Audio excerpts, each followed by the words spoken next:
Welcome back to Yang Daily. I'll be your host, Alex Cheney, bringing you all the Yang news you need to live your life right. It's going to be kind of hard to live our lives right with the way things are going. I don't even know what to say about it anymore. I really don't. You'll see when we get there. Until then, David Kim is making a big push for a fundraising goal, and the whole community is pitching in. We're trending hashtag KimMoneyBomb today, Friday, to help him out. Please spread the word and donate if you can. If you need incentive, give the Kim videos from the last couple episodes a watch, and remind yourself that his opponent Gomez is funded by a dozen giant corporations, including Monsanto. In a rousing display of support, roughly 75,000 Canadian artists endorsed UBI in a letter to the Government of Canada yesterday. The letter mostly had to do with the risk of poverty from cancelled venues and reduced sales during the pandemic. You can read the full letter below. We are all familiar with back-to-school blues, which is a failure of our educational system, by the way, but the current conflict over reopening is much more dire than that. Many are pushing to reopen schools as though nothing out of the ordinary is happening, including the president and his administration, who continue to repeat irrelevant facts about the resilience of children to the virus's symptoms, as though that means that they're not going to transmit it to both adults at the school and at home, further inflaming the pandemic. Also, of course, citing that other countries are doing it, while ignoring that those same countries have all but eliminated their own outbreaks, unlike the US, which is in worse shape than ever due to extreme incompetence at all levels. These same people are trying to get school staff to go along, hoping that calling them heroes will earn their cooperation. Shockingly, it's not.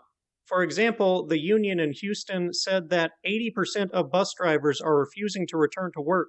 Unsurprising, since many of them are in the age brackets at heightened risk and they would be trapped in a small volume, tightly packed with disease vectors, aka children. Many teachers and other staff are retiring early, but teachers are in an even worse position in Texas.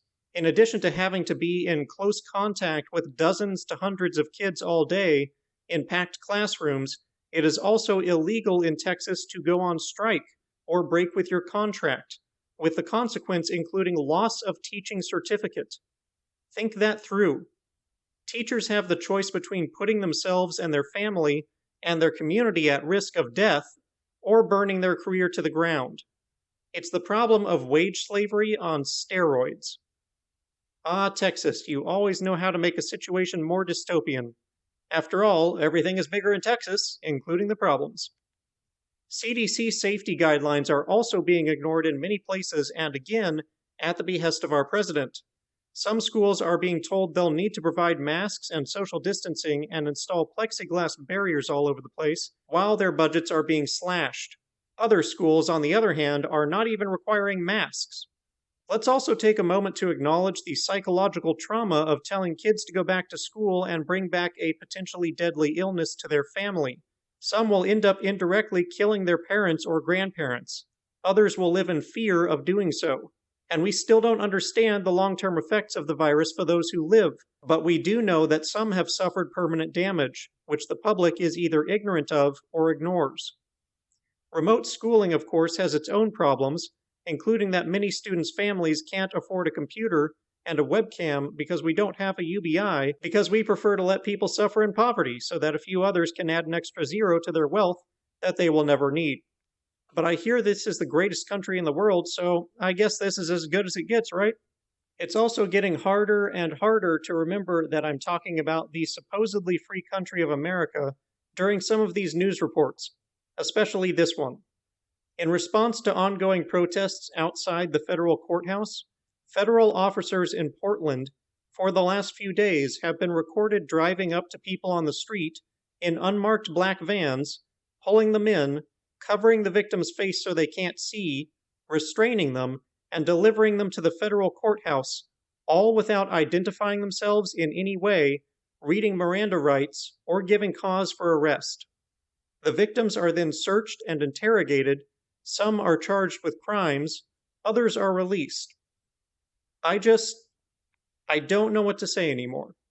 These are literally secret police abducting random civilians off the street, like the Gestapo, in a way that cannot possibly be legal in America.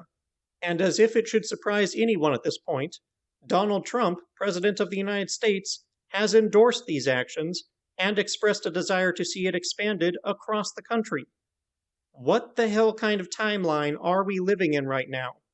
The worst part is how many Americans cheer him and these openly fascist Gestapo tactics and have the nerve to call the protesters terrorists.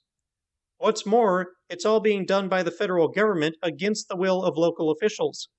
Mayor Wheeler said, quote, "We do not want or need their help. The best thing they can do is stay inside their building or leave Portland altogether," end quote. Oregon's Governor, Kate Brown, similarly called for federal law enforcement officers to leave Portland. She added Wolf, acting Secretary of Homeland Security, is, quote, "on a mission to provoke confrontation for political purposes. This political theater from President Trump has nothing to do with public safety. The president is failing to lead this nation. He is deploying federal officers to patrol the streets of Portland in a blatant abuse of power by the federal government," end quote. Oregon Democratic Senator Jeff Merkley said that if Chad Wolf is going to inflame the situation in Portland so the president can look tough, the acting DHS leader should leave. Merkley went on to say, quote, "Federal forces shot an unarmed protester in the face.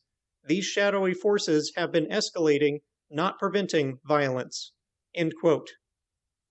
All I can say is, how much more does he have to do before his followers see what he is? How is everything that's happened still not enough? If he screamed on national television that he wants to be a dictator, would that do it? I'm not sure anymore, mostly because he has already come very close to saying exactly that, when he has openly stated he wants more than 2 terms as president, that laws don't apply to him, and that the president is all-powerful. How else would you describe a dictator? And here's a quote of a comment from the Twitter thread of the article, quote, "This is what happens to terrorists and fills me with hope for our nation to see these scum removed. Hopefully they will be taken to Guantanamo Bay," end quote. There are more like that, many more. People openly supporting the removal of all rights from any citizen that Trump labels a terrorist, regardless of whether or not it has any basis in evidence or legal definition. This is straight up Nazi stuff. Our president is enacting it, and American citizens are supporting it. It's becoming painfully clear that there is no real safeguard in our legal system to prevent the overthrow of democracy when half of Congress blindly supports the coup. I don't know if there are any brakes on this train short of concentration camps. Moving on, as if the sky isn't falling around us, Humanity Forward has 2 fresh endorsements for us: Carlos Cardona, running for New Hampshire's State House, and Tony Vargas, running for Nebraska's State Senate. Unfortunately, I can't tell you much about them because I can't find much. Tony's website doesn't seem to have any policies, just platitudes, and I was unable to locate a website for Carlos. Matt also discovered a new YangGang candidate for us to support. She's verified YangGang, and half her policies are taken straight out of Yang's playbook. A UBI of $1,000 per month per adult and $500 per child, data rights, as laid out in Yang's policy, reestablishing the Department of Technology, democracy dollars, vote by mail, internet as a right, etc. Her name is Noelle Famera, and she's running for Hawaii's 2nd Congressional District. She's even got a podcast, though the title could definitely use some work. She's having trouble breaking through the system. In fact, Twitter has failed to verify her account for months, while doing so for her opponent, who has far fewer followers. She could use a boost, gang. Check her out. Finally, the battle continues to rage among White House Republicans over whether to back another round of stimulus checks and bonus UI or go with payroll tax cuts. The heads of each group are Security Secretary Steve Mnuchin for more of the same, and Economic Council Chief Larry Kudlow for payroll taxes. I'm sure I don't need to remind you of all the problems with payroll tax cuts, aside from the obvious issue of simply ignoring anyone who isn't traditionally employed. The economic recovery has stalled. The pandemic has reversed course and is worse than ever. States are beginning to close back down. Unprecedented numbers of Americans are about to be kicked out of their homes. And this is likely to be the last stimulus bill before the election in November. The people and the country cannot afford to wait. This bill needs to provide real economic relief for the months ahead.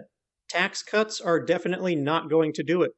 Even another round of checks are not going to last more than a month. We need reliable, recurring income for every American if we're going to avoid a depression. We need UBI, or at least Tim Ryan's approximation of it. Moreover, this may be our last chance at a federal adoption of UBI for the immediate future, gang.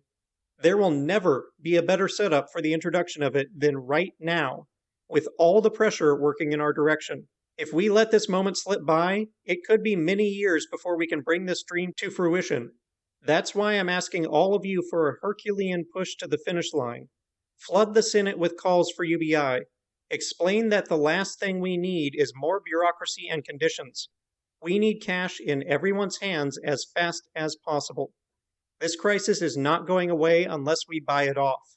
You'll find all the resources you need at bailoutthepeople.com or in the resource links below. And don't forget to mention that their re-election is writing on it. Look how far we've already moved the needle, gang. We can do this. And that'll do it for today's Yang Daily. Help trend hashtag KimMoneyBomb, check out Noel, knock some sense into Congress, spread awareness of the kidnappings, help recruit other organizations to the cause and get everyone to sign the UBI petitions, flood Congress and Trump with calls, tweets, and letters using the ResistBot or Income Movement easy contacts below. If you need financial help, consult Humanity Forward, the Income Movement Aid Database, United Way, or the H3 podcast thread. And don't forget to Yang Daily.